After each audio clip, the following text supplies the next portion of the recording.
હું ભૂમિ દોશી આજે તમને અંગ્રેજીમાં પ્રેપોઝિશન પાર્ટ 2 નામયોગી અવયવ સમજાવવાની છું.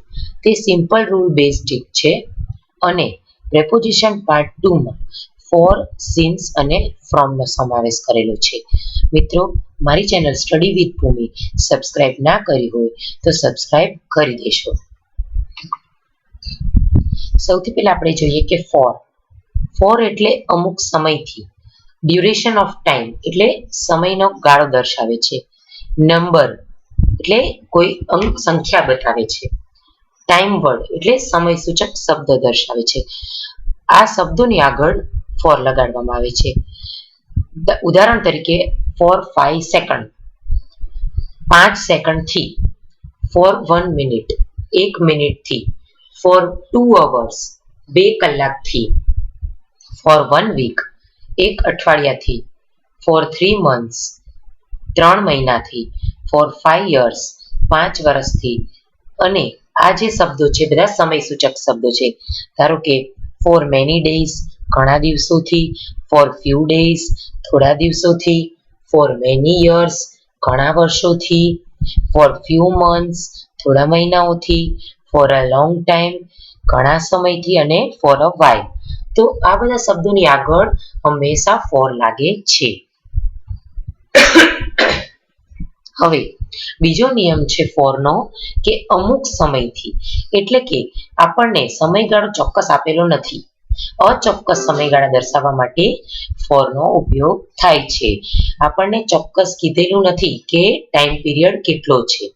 તો ઉદાહરણ તરીકે પહેલું જોઈએ તો he has been in the school four 9 years.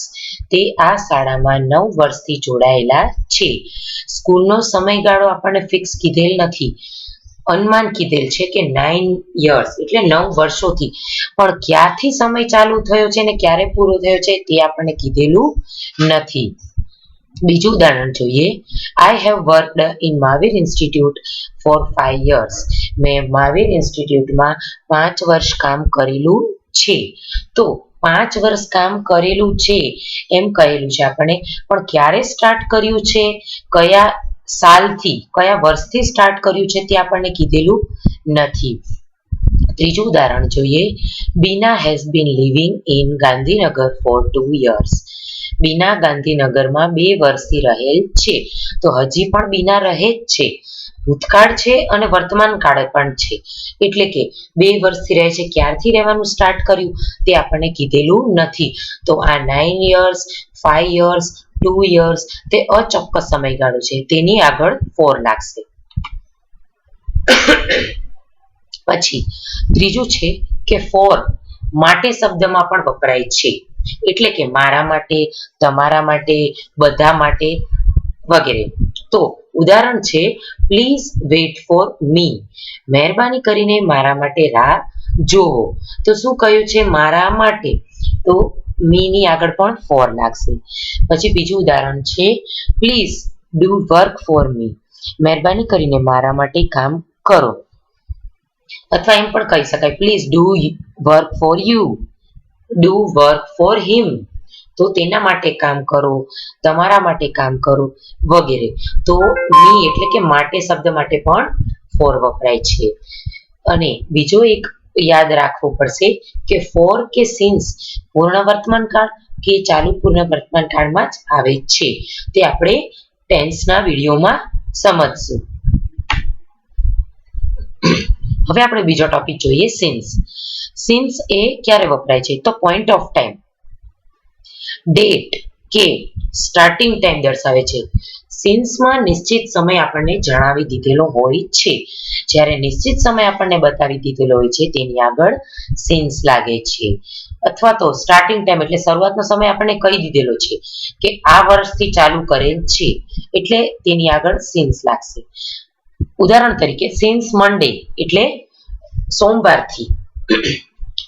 Since જાન્યુઆરી એટલે જાન્યુઆરીથી. સિન્સ મોર્નિંગ એટલે સવારથી. સિન્સ ઇવનિંગ એટલે સાંજથી. સિન્સ 5 o'clock એટલે 5 વાગ્યાથી. સિન્સ યસ્ટરડે એટલે ગઈકાલથી. સિન્સ નેક્સ્ટ ડે એટલે એક દિવસ પછીથી. ટુમોરો એટલે કાલથી. ચાઇલ્ડહુડ એટલે બાળપણથી. 1984 એટલે 1984 ની સાલથી. પછી 2 ડિસેમ્બર 1989 એટલે 2 ડિસેમ્બર 1989 થી. Since I left my job, જ્યારથી મેં નોકરી છોડી ત્યારથી. પછી the end of the last year એટલે વર્ષના પૂર્ણ થતા ત્યારથી, વર્ષ પૂરું થતા ત્યારથી. અહીંયા સિન્સ અમુક સમયથી એટલે કે ક્રિયાનો ચોક્કસ એટલે નિશ્ચિત સમયગાળો દર્શાવવા સિન્સ વપરાય છે. અહીંયા આપણને નિશ્ચિત સમયગાળો બતાવી દીધેલો છે. તો ઉદાહરણમાં જોઈએ, he has been working in this school since June 2012. તે આ શાળામાં જૂન 2012 થી કાર્યરત છે. તો આપણને અહીં નિશ્ચિત સમયગાળો દર્શાવી દીધેલો છે કે તે જૂન 2012 થી અહીંયા કામ કરે છે, એટલે કામ કરતા હતા અને હાલ પણ કામ કરે છે, એટલે નિશ્ચિત સમય દર્શાવી દીધેલો છે. પછી બીજું ઉદાહરણ છે, I have known him since August. હું તેને ઓગસ્ટ મહિનાથી જાણું છું. તો જે વ્યક્તિ છે તે બીજી વ્યક્તિને ઓગસ્ટ મહિનાથી જાણે છે, એટલે કે જાણતો હતો અને હાલ પણ જાણે છે, એટલે સ્ટાર્ટિંગ ટાઈમ આપણને આપી દીધેલો છે. જૂન 2012, ઓગસ્ટ તે સ્ટાર્ટિંગ ટાઈમ છે. ત્રીજું ઉદાહરણ જોઈએ, I have been playing since 6 o'clock.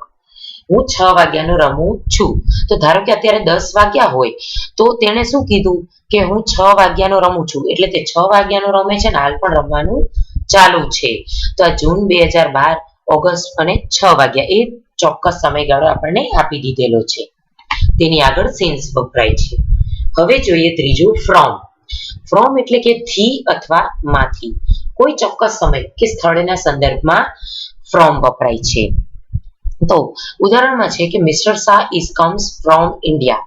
તો આમાં એક વ્યક્તિ બીજેથી છૂટી પડે છે, એટલે કે શ્રીમાન શાહ છે તે ભારતમાંથી આવે છે. તો ભારતમાં હતા અને ત્યાંથી આવે છે, એટલે તે એમને સ્થળ છોડી દીધું. અત્યારે આવે છે એટલે ઇન્ડિયાની આગળ ફ્રોમ લાગશે કે તે એમને સોર્સ એમનો તે છોડી દીધો. કોઈ પણ ક્રિયા છૂટી પડે છે. Mister Shah is come from India, તે ભારતમાંથી આવે છે. પછી બીજું ઉદાહરણ છે, I work from morning to noon. હું સવારથી બપોર સુધી કામ કરું છું. તો સવારથી લઈને બપોર સુધીનું જે સમયગાળો દર્શાવ્યો છે, ચોક્કસ સમય, ત્યારે ફ્રોમ વપરાય છે. ત્રીજું ઉદાહરણ છે, Raju work from Monday to Friday. તો રાજુ ક્યારથી કામ કરે છે? સોમવારથી લઈને શુક્રવાર સુધી કામ કરે છે. તો તે સોમવારથી છૂટો પડીને શુક્રવાર સુધી પહોંચે છે, એટલે તેની આગળ ફ્રોમ વપરાય છે. ચોથું ઉદાહરણ છે, જય કમ્સ ફ્રોમ રીચ ફેમિલી. જય ધનિક પરિવારમાંથી આવે છે. તો તે રીચ ફેમિલી છે, એની આગળ ફ્રોમ લાગશે. હવે ફ્રોમનો બીજો નિયમ છે કે થી અથવા માંથી. જ્યારે કોઈ વસ્તુ કે વ્યક્તિ એક સ્થાનેથી છૂટી પડતી હોય અને અલગ થતી હોય તે દર્શાવવા ફ્રોમ વપરાય છે. તો ઉદાહરણ જોઈએ, the wind blue from the East. પવન પૂર્વ દિશામાંથી ફૂંકાયો છે. તો પવન છે તે પૂર્વ દિશામાંથી છૂટો પડી ગયો છે, તો એની આગળ ફ્રોમ લાગશે. ઈસ્ટ એટલે પૂર્વ. બીજું ઉદાહરણ છે, this song is taken from Jain religions Agam. આ ગીત જૈન ધર્મના આગમમાંથી લેવામાં આવેલું છે. તો જૈન રિલિજિયસ આગમ તેમાંથી ગીત છૂટું પડેલું છે. ટેકન ફ્રોમ એટલે છૂટું પડી ગયું, તો એમાં પણ ફ્રોમ વપરાશે. ત્રીજું ઉદાહરણ છે, Raju came from that society. Raju પેલી સોસાયટીમાંથી આવે છે.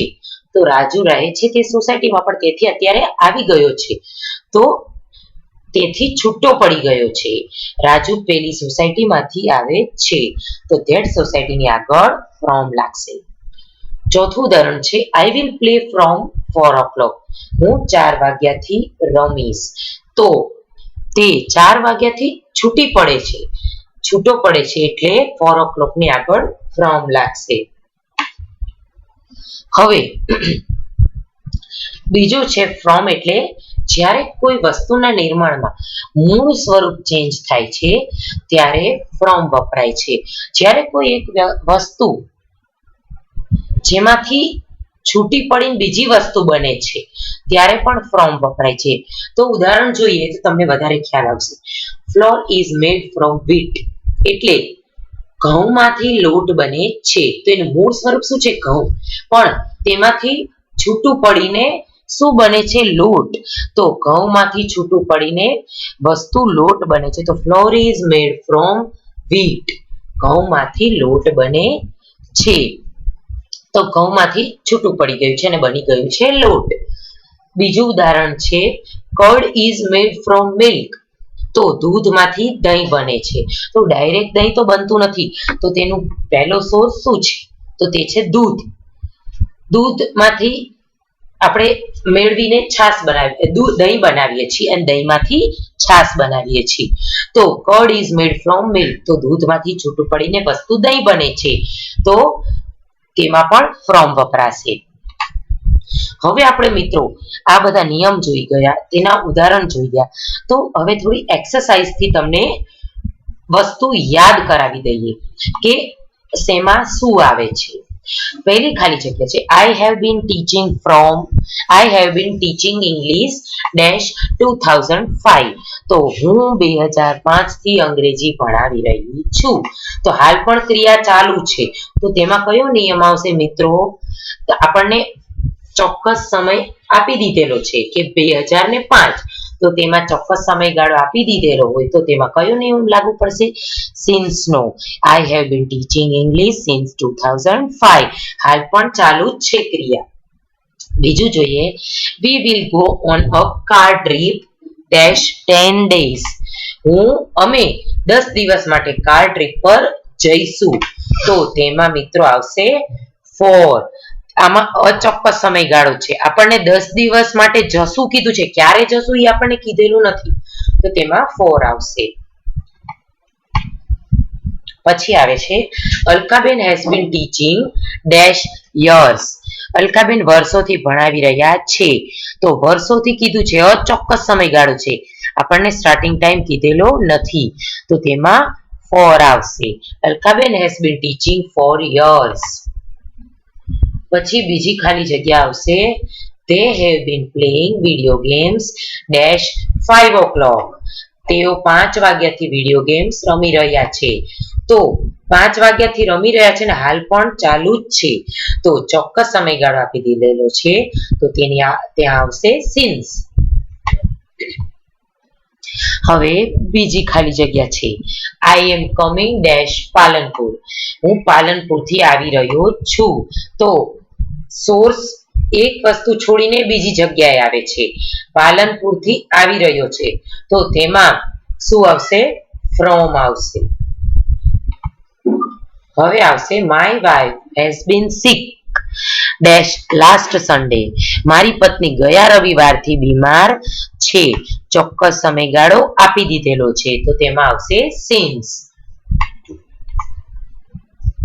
હવે આવે છે, I have been waiting for the bus dash morning. હું સવારથી બસ માટે રાહ જોઈ રહી છું. તો તેમાં આપણને સવારથી મોર્નિંગ આપણને સમય આપી દીધેલો છે, તો તેમાં સિન્સ આવશે. પછી આવે છે, રામ ફોટ કેન્સર ડેશ 4 years.